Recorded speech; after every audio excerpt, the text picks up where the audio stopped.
Have you ever looked at a math problem with really big numbers and your brain just kind of freezes up?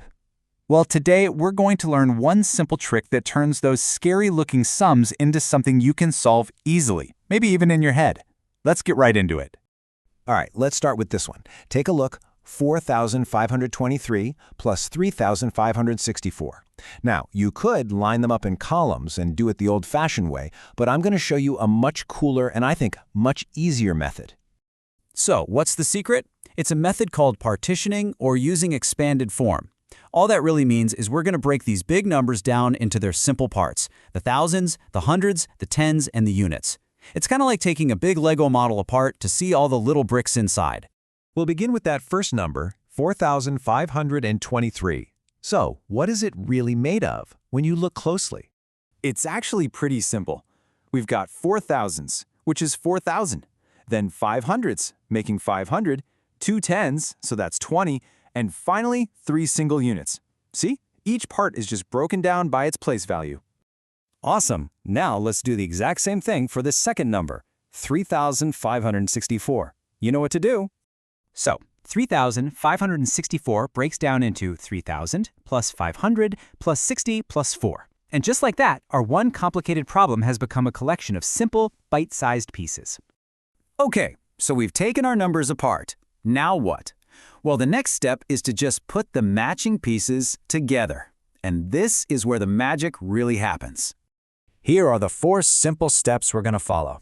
We just did step 1, break down the numbers. Now, we'll group the thousands with thousands, hundreds with hundreds. You get the idea. Then we add up each small group. And finally, we combine it all for our answer. Simple. Let's start with the heavy hitters, the thousands. We have 4,000 from the first number and 3,000 from the second. Put them together and you get 7,000. See? Easy peasy. Next up, the hundreds. We have 500 and another 500. That gives us a nice round 1,000. Perfect. Now for the tens, we have 20 plus 60. That gives us 80. We're flying through this. And finally, the easiest part of all, the units. 3 plus 4 gives us 7. Done. So look at what we've done. We replaced one difficult sum with 4 really simple ones. Now all we have to do is add our results together. 7,000 plus 1,000 plus 80 plus 7. And what does that give us? Boom! 8,087. See how breaking a problem down makes it so much easier to solve? Okay. But what about subtraction?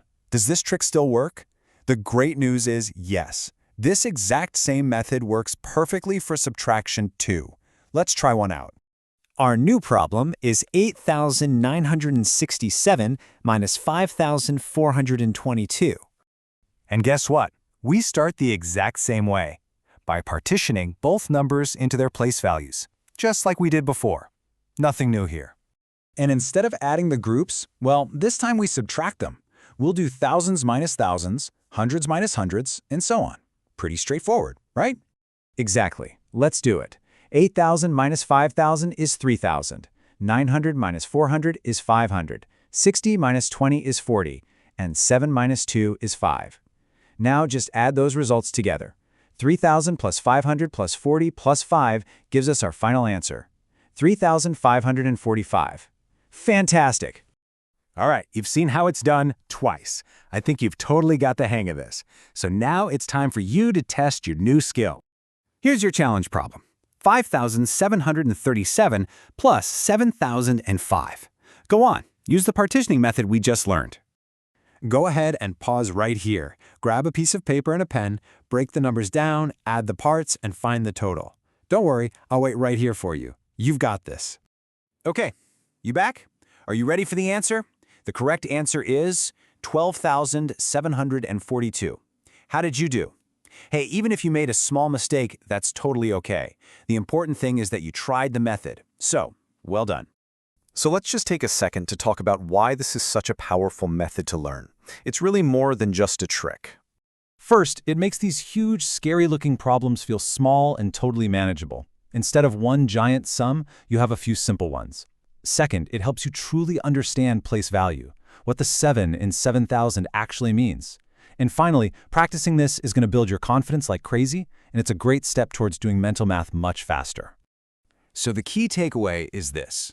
The idea of breaking things down isn't just for math. Think about it. What other big problems, in your schoolwork or even in life, could you solve by tackling them in smaller, simpler pieces? That's something to really think about. Thanks for joining me.